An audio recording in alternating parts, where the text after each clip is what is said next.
राय क्यों, मतलब इस सवाल का जवाब ही नहीं है। ब्रिज में क्या आनंद आता है? मैं तो कहूँगा क्या आनंद नहीं आता है। ब्रिज में समस्त प्रकार का आनंद है। हम जब कहते हैं ब्रिज में बास मिलना, इससे बड़ा तो ठाकुर जी की कृपा नहीं है। बड़े बड़े देवता तरसते हैं। ये देखिए ना, ब्रह्मा जी ने खुद 60,000 साल तपस्या की, भोलेनाथ ने तपस्या की। मतलब ये ब्रिज ऐसा धाम है। सभी भक्तों को राधे राधे। मैं हूँ चंद्र गोस्वामी। तो आज मैं एक ऐसे संत कहें और एक ऐसे भक्त जिन्होंने कम उम्र में भगवान के प्रति अपना सर्वस्व न्योछावर कर दिया। तो आज मैं इस वीडियो के माध्यम से, इस संत की माला से मैं उनसे मिलवाऊंगा आपको, और आपके जो सवाल हैं वो भी उनके जवाब देने का प्रयास करवाऊंगा, क्योंकि उन्होंने कम उम्र में भगवान को पाने के लिए अपना घर परिवार छोड़ दिया, सर्वस्व न्योछावर कर दिया। ब्रज में उनको वास मिल गया, और ब्रज में वो किन किन नियमों का पालन कर रहे हैं जिससे कि उनका मन भक्ति में लग रहा है, ये सब मैं उनके मुख से सुनवाऊंगा। और आपके भी सवाल हैं जो मैं इस वीडियो के माध्यम से क्लियर करूंगा कि ब्रज में परिक्रमा क्यों लगानी चाहिए, परिक्रमा लगाने से क्या फल प्राप्त होता है, और आप जो कहते हैं ना कि भैया हमें ऐसे गुप्त संतों के दर्शन कराएं, ये सब मैं आपको इस वीडियो के माध्यम से सुनाऊंगा। और हमें भक्ति करते समय किन नियमों का पालन करना चाहिए, और भगवान को पाने के हमें कौन से आसान तरीके हैं कि हमें क्या क्या करना चाहिए जिससे भगवान प्रसन्न हो जाए, ये सब आप वीडियो में जानेंगे। तो वीडियो को अवश्य देखें और सच में यह जो बातें हैं इनका अनुसरण करें। सच में भगवान की कृपा आपको अवश्य प्राप्त होगी। तो चलिए मिलते हैं उस संत से। तो सबसे पहला मेरा सवाल है कि जो ब्रज है, जो ब्रज 84 कोस में है, उसकी क्या महिमा है, ये सब हमें एक बार विस्तार से समझाइए। राधे राधे, राधे श्याम, आप सभी को राधे राधे। ब्रिज 84 कोस, जब बात आती है ब्रिज 84 कोस की, तब राधा कृष्ण की याद आ जाती है। ब्रिज 84 कोस में जहाँ भी जाओ देखो राधे राधे राधे राधे श्याम मिला दे। राधा कृष्ण की लीलाओं से पूरा ब्रिज भरा पड़ा हुआ है।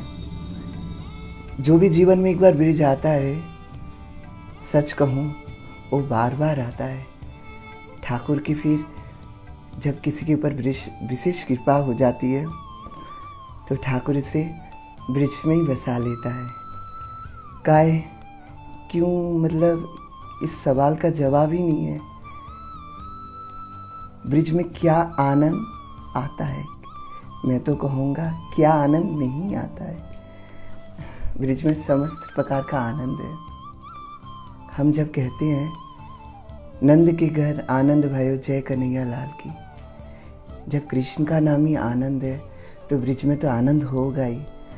तो ये मत पूछो क्या आनंद आता है, हर प्रकार का आनंद आता है। और बिना राधा रानी की कृपा के कोई ब्रिज आ नहीं सकता है। ब्रिज तो ऐसा है जो नहा आ गया उसका जीवन सफल हो गया।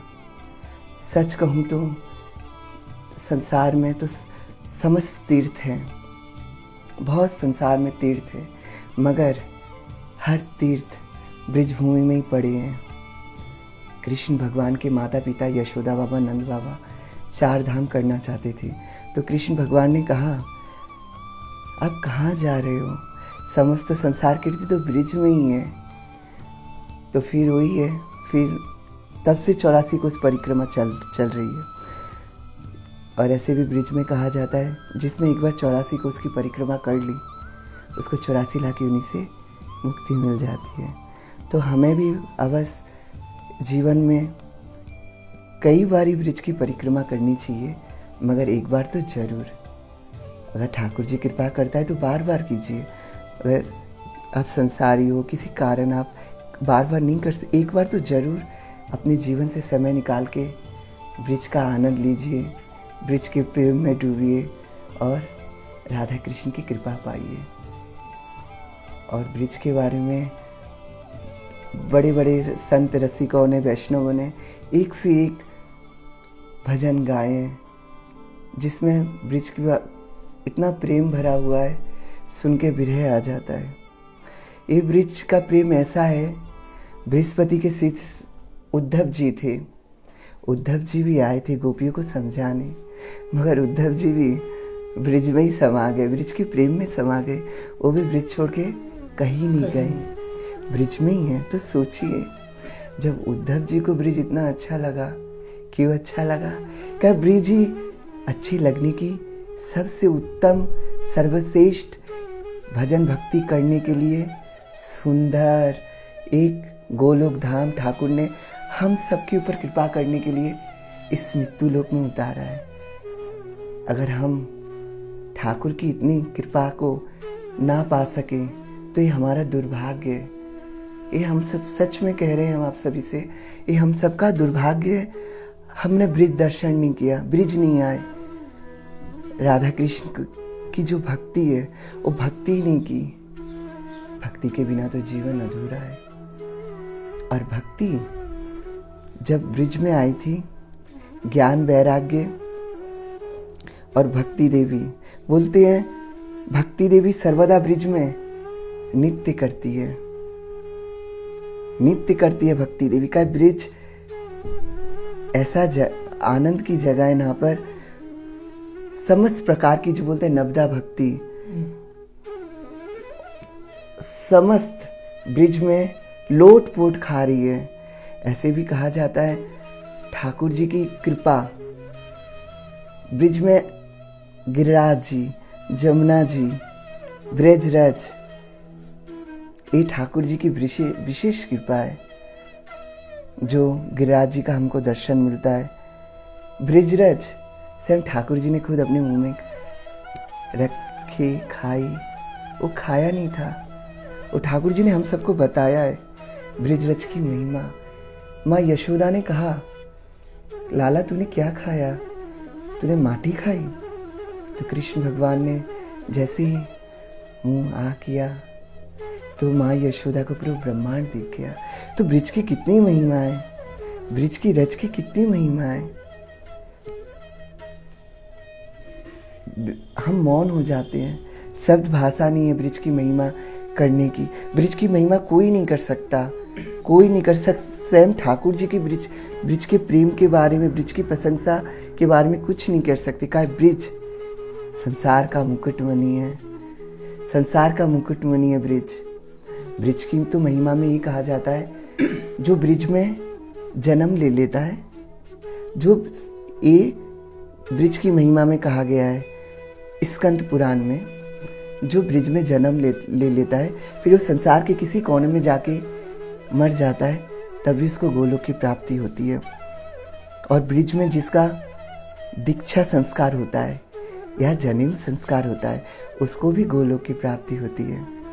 और जिसका ब्रिज में विवाह संस्कार होता है, बाहर रहते हैं मगर ब्रिज में आके अपना विवाह संस्कार किया तब भी उसको गोलोक धाम मिलता है। जिसने कभी ब्रिज धाम देखा नहीं मगर बाहर पधार गए और उनका शरीर को लाके ब्रिज धाम में संस्कार किया जाए तब भी इसको गोलोक धाम की प्राप्ति होती है। ब्रिज धाम की महिमा अनंत है। अगर किसी की कुटिया, वैसे कोई कहीं दिल्ली रहता है, हाँ जी, अगर उसकी कुटिया ब्रज में बन जाए तो भी उसे गोलोक धाम की प्राप्ति होगी। ब्रज में बास मिलना, इससे बड़ा तो ठाकुर जी की कृपा नहीं है। बड़े बड़े देवता तरसते हैं। ये देखिए ना, ब्रह्मा जी ने खुद 60,000 साल तपस्या की, भोलेनाथ ने तपस्या की। मतलब ये ब्रिज ऐसा धाम है, बड़े बड़े देवता लालायित रहते हैं, तपस्या करते हैं, मगर ब्रिज तो वही वास कर सकता है जिसके ऊपर मेरी किशोरी जी कृपा कर दे। किशोरी जी जिसके ऊपर कृपा कर दे उससे ब्रिज दूर नहीं है। ब्रिज तो उसके कण कण में समा जाता है। फिर ब्रिजवास क्या, ब्रिज में ही उसका अंत होता है। वो ब्रिज में ही उसका जीवन राधा रानी के चरणों में खत्म हो जाता है। क्या हम सबका एक ही उद्देश्य, लक्ष्य है, ब्रिजवास, ब्रिज का दर्शन, ब्रिज के जो प्रेम है जो हमें मिल रहा है वो हम पूरे संसार के ब्रिज को प्रेम में पूरे संसार को रंग दें। संसार में तो सच कहो तो बहुत ही एक से एक बड़े बड़े तीर्थ हैं, मगर समस्त तीर्थ का सार है ब्रिज धाम। जो ब्रिज आ गया उसको और कोई कहीं भटकने की दरकार नहीं है। जिसने ब्रिज कर लिया दर्शन, उसने संसार के अरबों खरबों तीर्थों के दर्शन कर लिए। तो इसलिए हम कहेंगे, आपने जो सवाल किया था हमसे, ब्रिज धाम की महिमा, ठाकुर जी क्षमा करें, हमें तो कुछ आता नहीं है, हम तो मूर्ख है, अधम है, पतित है। जो ठाकुर ने बोला, बुलवाए भीतर से, प्रेरणा दी, वही बोलने की कोशिश किए। मगर यही कहेंगे, राधे राधे जपो ब्रिज आ जाओगे। बिना राधा रानी की कृपा के, बिना राधा रानी की कृपा के आज तक किसी को ना ब्रिज मिला है ना मिलेगा।